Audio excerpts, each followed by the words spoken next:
Hello, very good afternoon to all of you guys. आज हम लोग देखने वाले हैं revision of basic concepts of the taxation. अब basic concepts of the taxation में सबसे पहले हम लोग देखने वाले हैं कि एक्चुअली कौन कौन है जिसको टैक्स पे करना ज़रूरी है।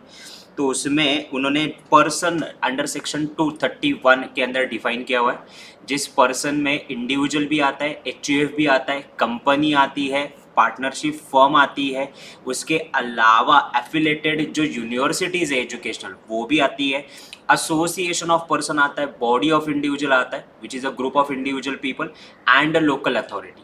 ये 7 लोग हैं जिनको पर्सन के डेफिनेशन में इनकम टैक्स ने रिकॉग्नाइज किया है और इन लोगों को इनकम टैक्स रिटर्न फाइल करना मैंडेटरी है। तो पर्सन की डेफिनेशन ये आपके सामने चार्ट रहा, already share with you in WhatsApp group. Second अगर मैं बात करूँ तो there is a one previous year and one is the assessment year. Previous year की ही मैं बात करूँ तो I called it as a financial year. तो फाइनेंशियल ईयर अगर मेरा 20-21 है, इसका मतलब मेरा बुक्स ऑफ अकाउंट 1 अप्रैल 2020 में चालू होगा और ख़त्म होगा 31 मार्च 2021। नाउ 31 मार्च 2021 ये 20 से लेके 21 तक जितनी भी इनकम मैंने अर्न की है इसकी रिटर्न में नेक्स्ट ईयर यानी मार्च खत्म होने के बाद फाइल करूंगा। तो नेक्स्ट ईयर में जब रिटर्न फाइल करूंगा that next year is called assessment year. तो 20-21 का असेसमेंट ईयर कौन सा होगा? अगला नेक्स्ट ईयर दैट इज 21-22, जिस साल में मैं रिटर्न फाइल करता हूं ऑन 31 जुलाई एंड 31 अक्टूबर। सो आपका अगर मैं कहता हूं 2019-2020 इज अ फाइनेंशियल ईयर, तो आपकी असेसमेंट ईयर क्या आएगी? अगले साल की 2020-2021। सो ये सिंपल सा बात है, that is a previous year which is known as a financial year. और जिस साल में इनकम कमाते हैं that is a previous year, और जिस साल में आप रिटर्न फाइल करते हो that is your assessment year. Now income from various head, तो 5 हेड के इनकम है वहां पे। It's income from salary, income from house property, income from business and profession, income from capital gain and income from other source. Income from salary वहां पे employer employ relationship होना बहुत ज़रूरी है। Second, income from house property में land and building होना जरूरी है, आप ओनर होने जरूरी है। और ओनर के साथ साथ अगर मैं बात करूं तो थर्ड वन इज दैट कि आपका वहां पे बिजनेस एंड प्रोफेशन के लिए वो प्रॉपर्टी इस्तेमाल नहीं कर सकते।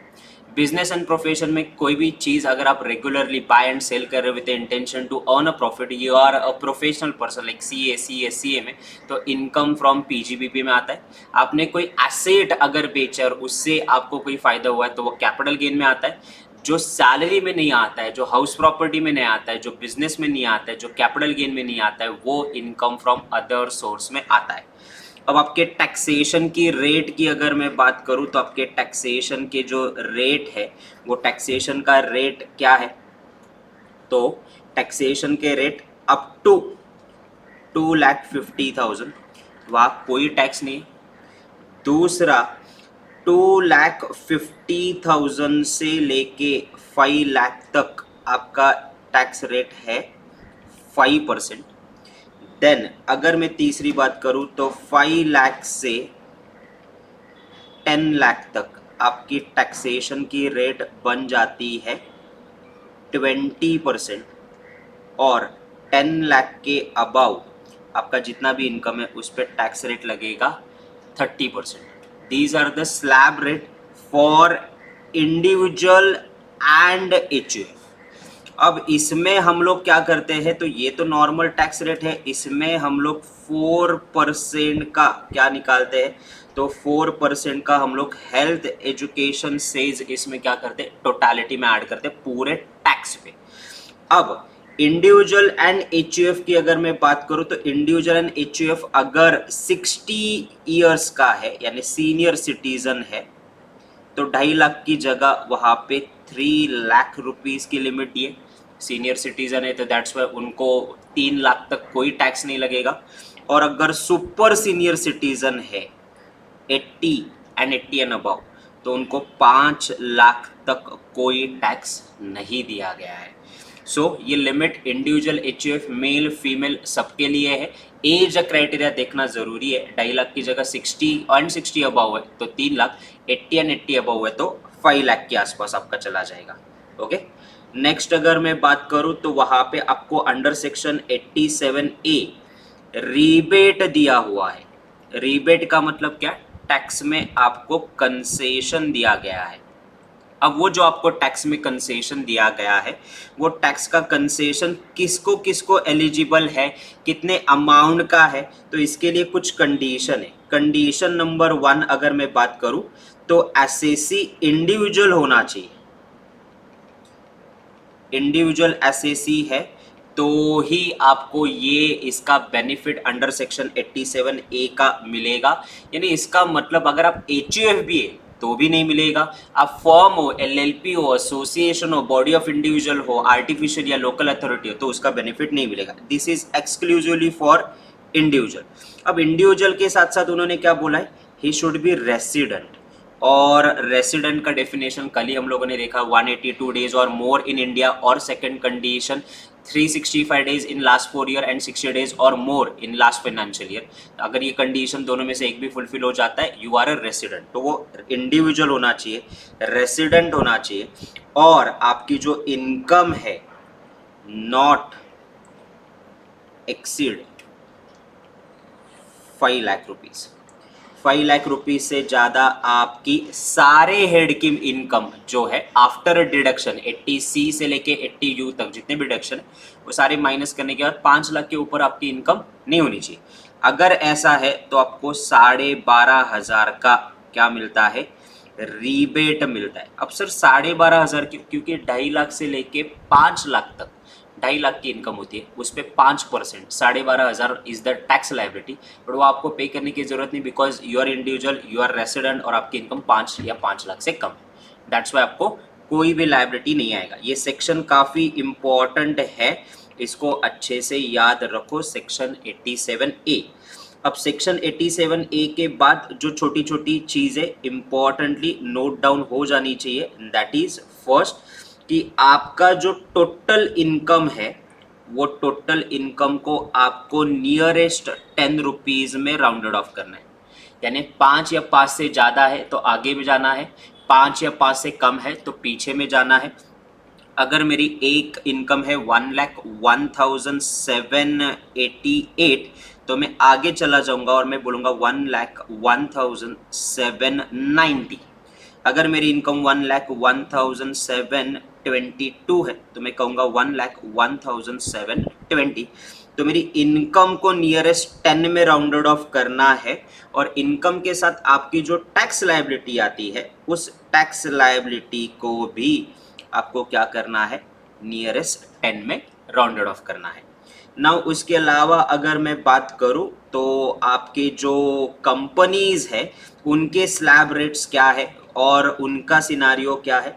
तो tax rate for the company, domestic company, 400 crore के ऊपर आपका टर्नओवर है देन 30%, और 400 करोड़ के नीचे है देन 25%। CCT से हम लोग ये पढ़ते आ रहे हैं कि इनको कंसेशन दिया क्योंकि छोटी कंपनी है।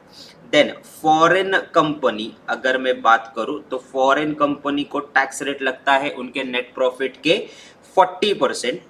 पार्टनरशिप फर्म एंड LLP है तो इनको भी टैक्स लगता है उनके प्रॉफिट के 30%, और जो आपकी लोकल अथॉरिटी है उसको भी टैक्स लगता है 30%।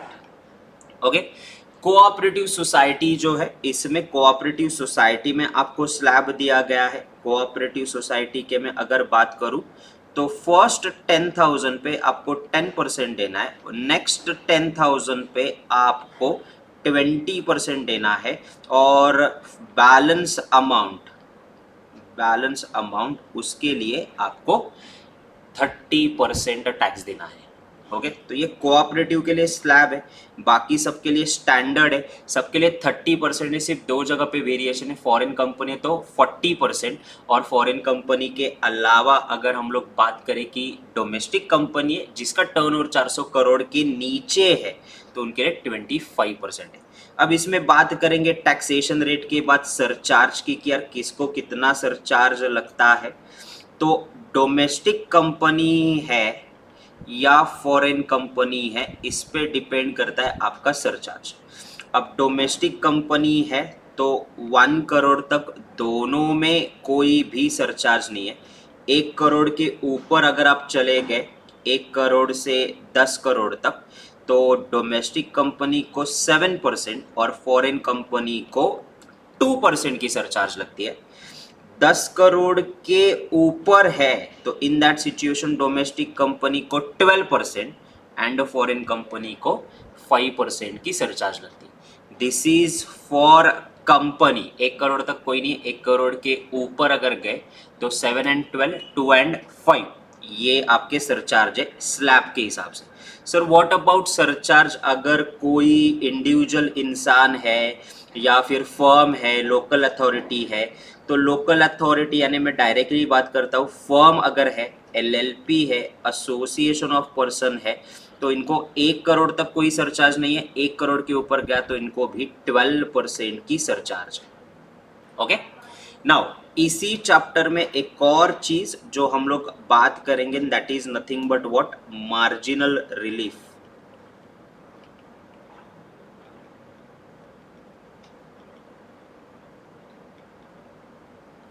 अब मार्जिनल रिलीफ का क्या करना है आपको? तो मार्जिनल रिलीफ आपको मैंने पहले ही बोला था कि आपकी जो टैक्स लायबिलिटी है वो नॉर्मल टैक्स लायबिलिटी आपको कैलकुलेट करनी है, यानी आपका टोटल इनकम आपको निकालना है। 5 हेड्स का इनकम, उसमें से डिडक्शन माइनस करना है, तो इसको बोला जाएगा नेट इनकम। इस पे आपकी टैक्स लायबिलिटी निकालनी है।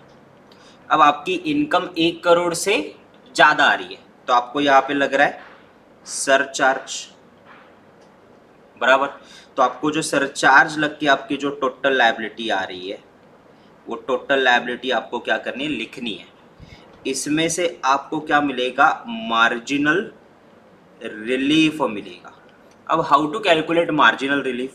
मार्जिनल रिलीफ अगर आपको कैलकुलेट करना है तो 1 करोड़ के ऊपर जो आपकी एडिशनल इनकम है उस पे आपको टैक्स कितना आ रहा है, और आपका 1 करोड़ के ऊपर जो एडिशनल इनकम है उस पे आपका सरचार्ज पकड़ के टैक्स कितना आ रहा है।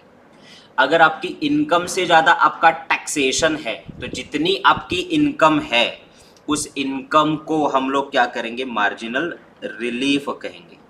मार्जिनल रिलीफ तभी दिया जाता है कि फॉर एग्जाम्पल मेरी इनकम 1 लाख की है 1 करोड़ के ऊपर की, बट उसके सरचार्ज लगने की वजह से अगर मुझे 1.5 लाख का टैक्स पे करना पड़ रहा है, तो 1 लाख की इनकम 1.5 लाख का अगर टैक्स लायबिलिटी आ रहा है तो 1 and 1.5 lakh which ever is lower will be my marginal relief, और मेरी नेट लायबिलिटी यहाँ पे आ जाएगी। ओके, इसके कैलकुलेशंस आपके रिकॉर्डेड लेक्चर्स में ऑलरेडी अवेलेबल है। Due to time limitations we can't continue with the exact examples. तो सिर्फ इतना याद रखो कि टोटल लायबिलिटी में से मार्जिनल रिलीफ माइनस करना है, सरचार्ज निकाल के टैक्स लायबिलिटी देखो आपकी कितनी आती है, नॉर्मल टैक्स लायबिलिटी आपकी देखो कितनी आती है, which ever is lower will be consider under a marginal relief. Now इसके अलावा कुछ जगह पे स्पेशल रेट ऑफ टैक्सेशन जो है तो उसमें हम लोग पहला देखेंगे principal of mutuality.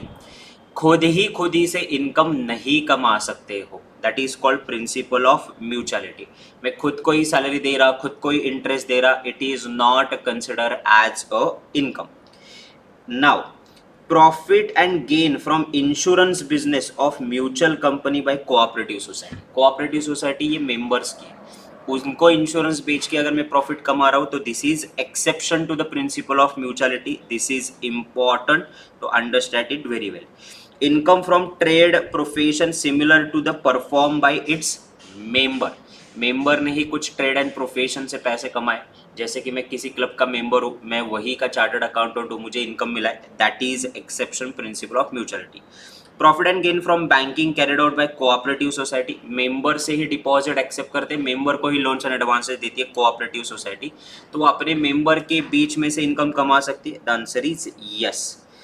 Now marginal relief we have already discuss. कुछ स्पेशल रेट है, ये स्पेशल रेट है कि long term capital gain will be taxable at the rate of 20%, short term capital gain is taxable at the rate of 15%, carbon credit transfer करने पे आपको 10% tax लगेगा। अगर आपने आपकी इनकम को डिक्लेयर नहीं किया है, डिस्क्लोज नहीं किया है, इनकम टैक्स ने वो इनकम रिटर्न दिखाई नहीं है, आपने वो इनकम को छुपाया है intentionally unintentionally, 78% including all penalty आपको टैक्स लगता है। इनकम अंडर सेक्शन 15 EEB ये भी पेनल्टी है कि आपने आपके ट्रांजैक्शंस क्लियर नहीं बताए, 60%। नाउ रॉयल्टी 10% टैक्स लगेगा आपका।